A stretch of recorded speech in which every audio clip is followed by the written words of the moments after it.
controversial about any of the reforms that are in this bill? Well, I don't think there should be any controversy over them. Look, the biggest complaint or criticism you always hear is that, well, if you require an ID, you're going to suppress votes. We know that's not true. And the reason we know it's not true is we now have turnout data for almost 15 years. And the turnout data overwhelmingly shows it does not suppress turnout.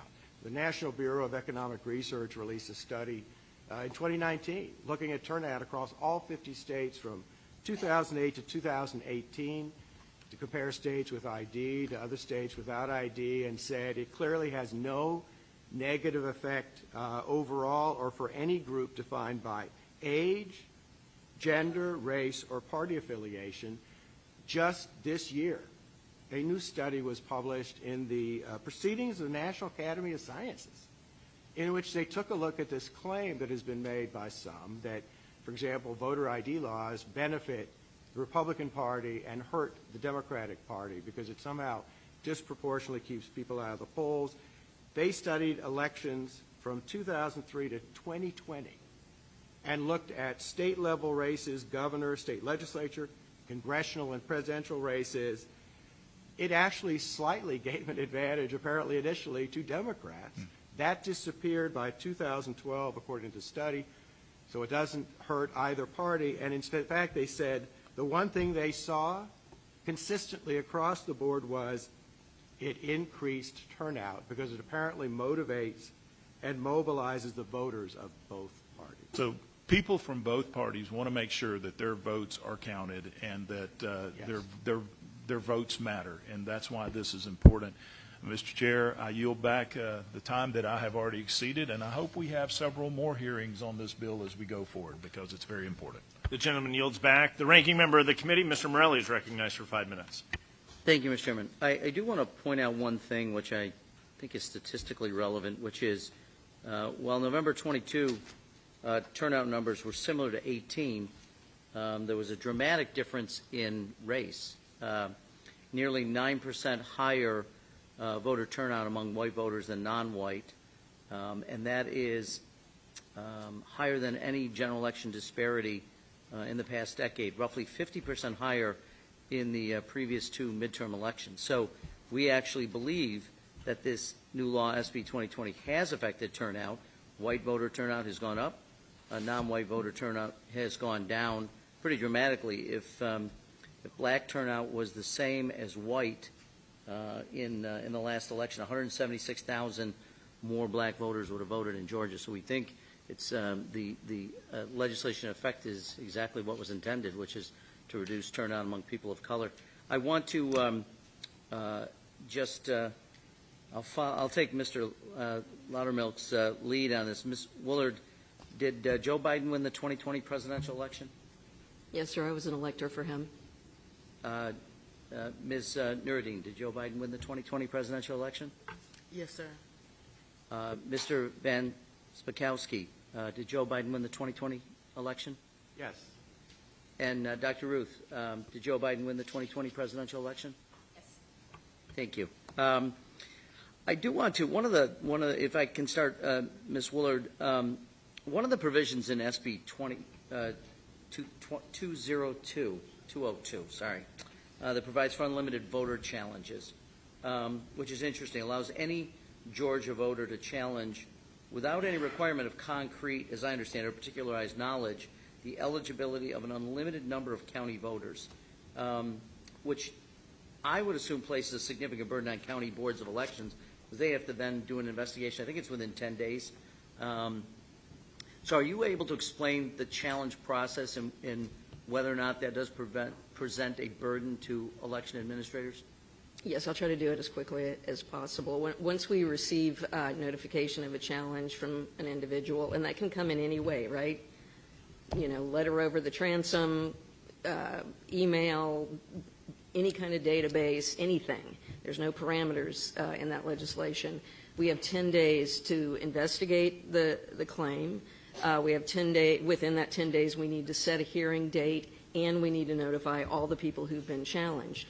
Now, if you were only getting a challenge of one or two voters, you might be able to pull that off with some rigor. But if you get a challenge list of thousands of voters, you've got to notify people to come down to a hearing to defend the challenge, regardless of whether you've had the opportunity to sort of clean through that list. We had challenges almost, gosh, it seemed like monthly in the last year. As I said, I think 30,000. I didn't have enough time when I got the invitation to verify that number, but it's at least that.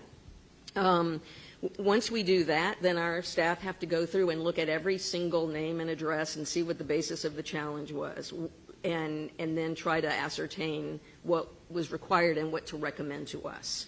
At that point, then we can, if we decide that there's some basis for the challenge on any individual voter, then we can tag them in our database, and they would have to correct the record when they come to vote, if they came to vote. Yeah, I'm sorry to interrupt you, but That's right. If you didn't have voter challenges, what methods would you use as election administrators to ensure integrity of the lists? Yep, there's quite a few. We get regular monthly updates from the Department of Driver Services of address changes when people come in. And there's a little asterisk to that. We get notification monthly from the Secretary of State's office from, new registrants and address changes that come in through their portal. Sometimes people come to our office or notify us in other ways that they want to change an address, or, come with a list of voter registrations that they've done as part of a voter registration drive. And then most recently, we've used our GIS team as well as an outside consultant to help us update our database in terms of commercial addresses and other things. So you mentioned 30,000 challenges in Fulton County alone? Yes. To your knowledge of those 30,000 challenges, how many were successful? Well, successful is a little bit of an ambiguous term in this Well, regard. how many were disqualified? No one was referred because of criminal activity or double voting or anything like that. There were, I couldn't tell you the numbers, there were people that might have had to do updates to their addresses or things like that as a result of the challenge. And then, in terms of like the pure challenge, and we got lots and lots of feedback about errors alleged or otherwise. Dr. Ruth can recount her experience in being challenged in the aggravation of having your address pulled because you have a geographical quadrant at the end of your address, and someone thought that wasn't something that was appropriate. Very good. Thank you. Thank you all for being here. I yield back. The gentleman yields back. Mr. Carey from the state of Ohio is recognized for 5 minutes. Thank you, Mr. Chairman. I want to thank you for having this field hearing, and I'd also like to thank the ranking member Morelli for having a bipartisan folks up here. It goes without saying, my first election, my first remembering of an election was 1976, and so while we are 3 days late, obviously Georgia and President Carter and Mrs. Carter celebrated their 77th wedding anniversary just 3 days ago. So I know they have some health problems, and just want to make sure we keep them all in our prayers as we go about our day. Mr. Van Spakovsky.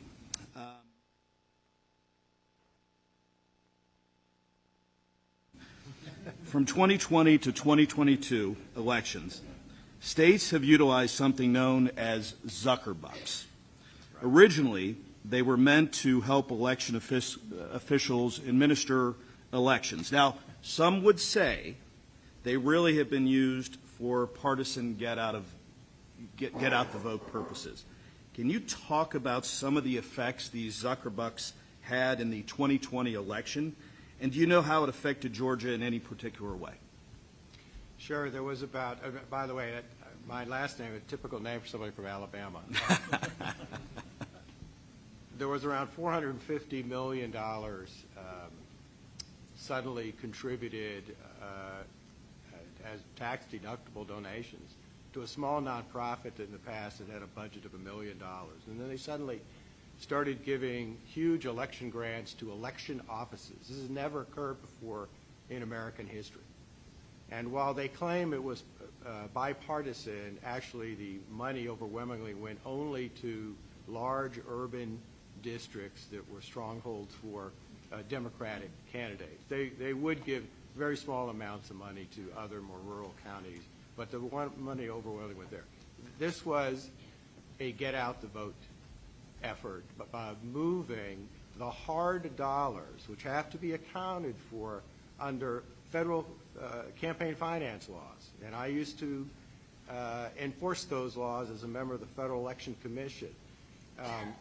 Those hard dollars all have to be reported. But what the Zuck Bucks did is use soft money, tax deductible, that didn't have to be reported. It went to large urban Democratic strongholds, and the intention was to use it to get out the vote. Basically moving campaigns, get out the vote operations into these local election offices. So as a follow-up to that, many states have now banned Right. taking Zuckerbucks. Am I correct? Yes, and they should, because we shouldn't want any partisan political organizations, political contributors. We shouldn't want anybody.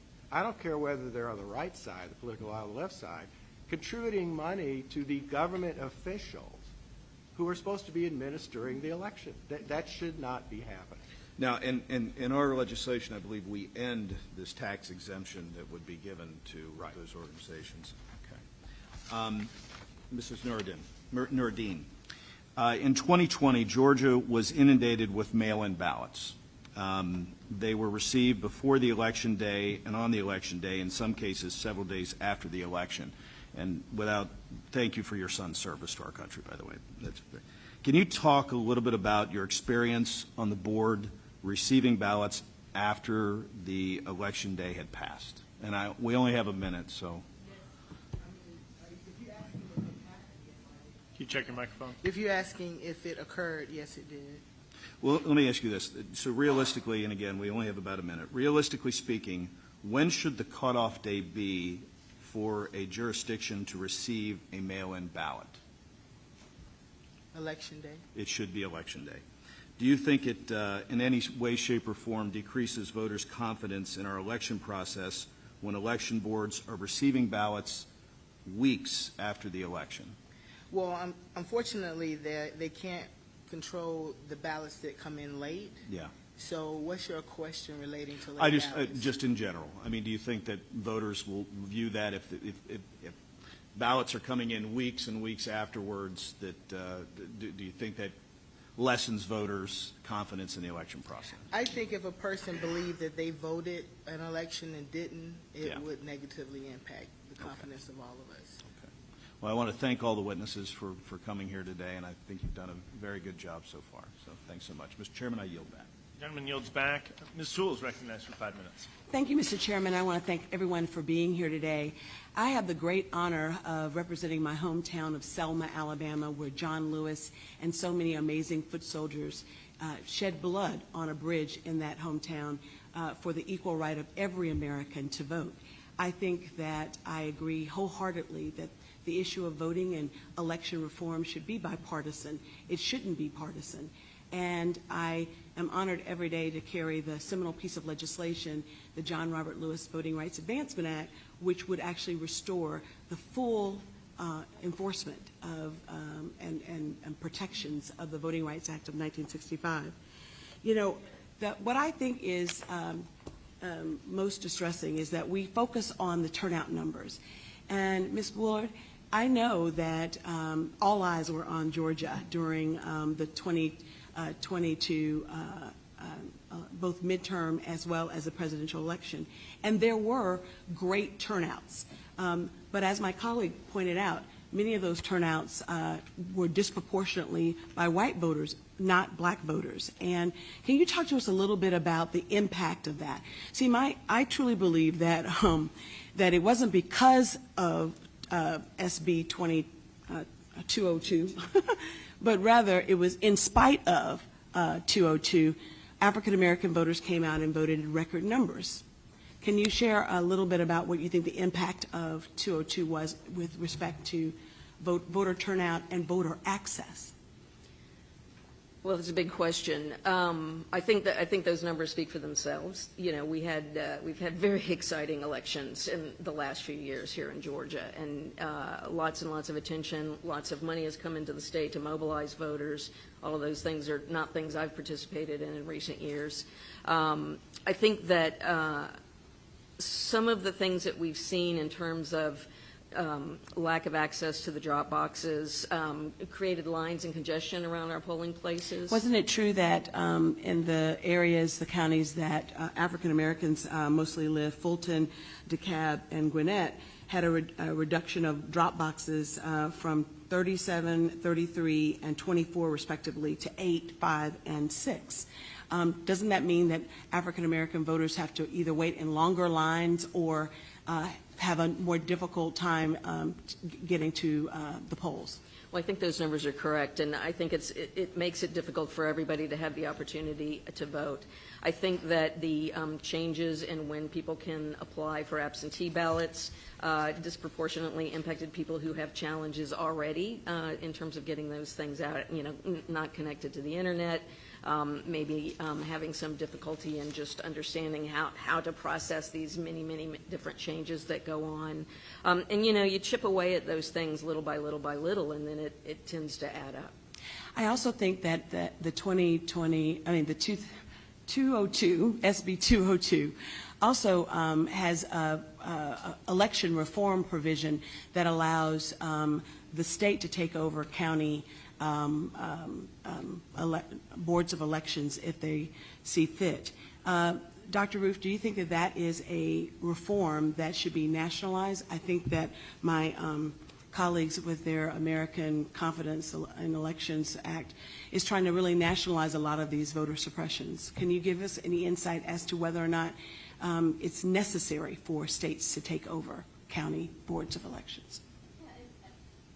I think it's important that elections are run at the local level with guidance from the state and oversight from the state, but not takeover.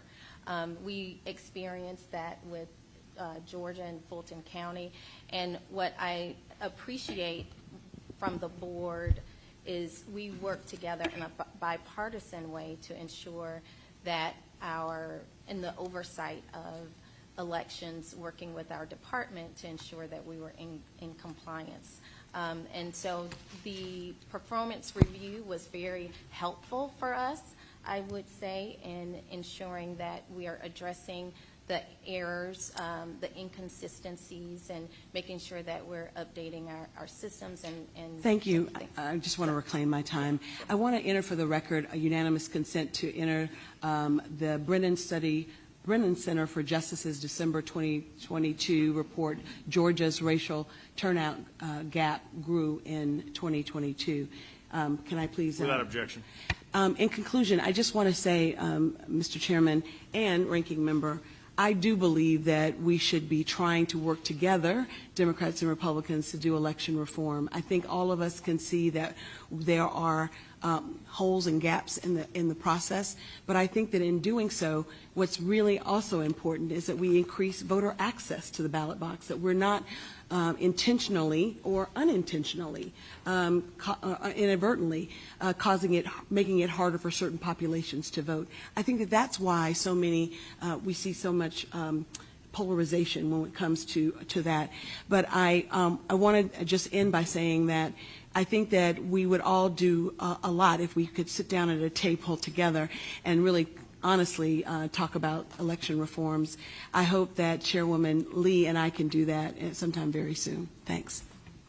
The gentleman yields back. The gentlewoman from Oklahoma and the chair of the Subcommittee on Modernization, Ms. Bice, is recognized for 5 minutes. Thank you, Mr. Chairman, and thank you for the witnesses for being here. I want to piggyback off of what my colleague, Representative Sewell, just mentioned. She's right. This should not be a partisan issue, but I think it has become that due to the lack of engagement from the Republican side during the last Congress, where I was a freshman member, as the John Lewis Voting Rights Act was pushed forward. There was no engagement from the Republican side, no even input or discussion, and that does make it difficult. So I agree with you. We should have more dialogue on this issue. I want to start with Mrs. Nuruddin. Thank you so much for your son's service and for your service to your community. I want to thank you for explaining the challenges that you face during the 2020 election honestly. And that's really why we have Senate Bill 202 and also the ACE Act being put forward. Ranking Member Morelli suggested earlier, and I think Representative Sewell as well, that there was voter suppression by race in the 2022 election due to the passage of Senate Bill 202. Would you agree with this assessment? I think that the struggle impacting Can you Check your make sure to microphone. hit your, there you go. Doing that, sorry guys. It's okay. I think that the struggles that impact families who are living in perpetual poverty, I think that Senate Bill 202 didn't change the reality for those voters. I don't. Did they expand early ballot access? Was the time, early voting expanded with Senate Bill 202? It was, I think the Saturday and Sunday was added maybe, or was it there before? Well, yeah. Okay. So Anyone else? the Saturday was optional before, but now it's required for federal elections, and Sunday is optional based on superintendent. So we've actually expanded the ability, the number of days that individuals have to vote. Dr. Reith, do you want to comment on that at all? No, just, I agree. Agree, okay. That's true. Thank you. And it's optional. Sure.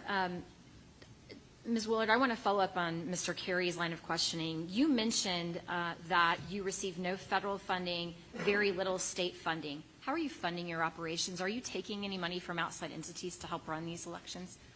We've not, since I've been on the board, they might have prior to 2020, but not in the last 3 years. So how are you funding your operations? Local county taxpayers pay the operations fully.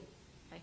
You also mentioned, and I think it's important to note this, that there are geographical challenges with Fulton County. And I just thought it was an interesting sort of perspective here. So I looked it up. And you may be surprised to know that Fulton County is 534 square miles. Oklahoma County, my home county, is 718 square miles. We don't have ballot boxes at all.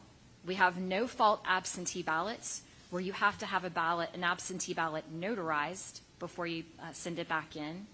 We have voter ID laws on the books, but we also can determine the night of the elections who has won. And so I'm not sure that the geographical size of the county matters. It's really how these elections are being administered that make the huge difference. And I think it's an important point to note. One of the tenets of the ACE Act is cleaning up the voter rolls. And I maybe want to ask Mr. Spiskowski, who do you think in the U.S. is doing voter maintenance well in the United States? What states are doing well? Well, the easiest way to find out who's doing it well and who's not is to check the election integrity scorecard that the Heritage Foundation premiered in December of 2021, in which we rate every single state based on best practices. Do you think that states like California that have decided to do mail-in balloting to everyone, and I think we've talked here, I think it even happened recently in some other states. Well, I'll tell you, on including voter DC. registration maintenance, California is one of the worst states in the country, so is Nevada. Some of the best states in the country are places like Texas, Georgia, Florida, but you can see our ratings. I will tell you this. We scored states based on a perfect score of 100. No state in the country scored 100. The highest state was in the low 80s. The worst states would have flunked out of college. Their scores were so low. I think just the last point I want to make is that's why this particular piece of legislation is so important. We want to improve the process. We want to make sure that we have accurate, reliable, trustworthy elections at the end of the day, and this legislation aims to do that very thing. So thank the witnesses for being here. Mr. Chairman, I yield.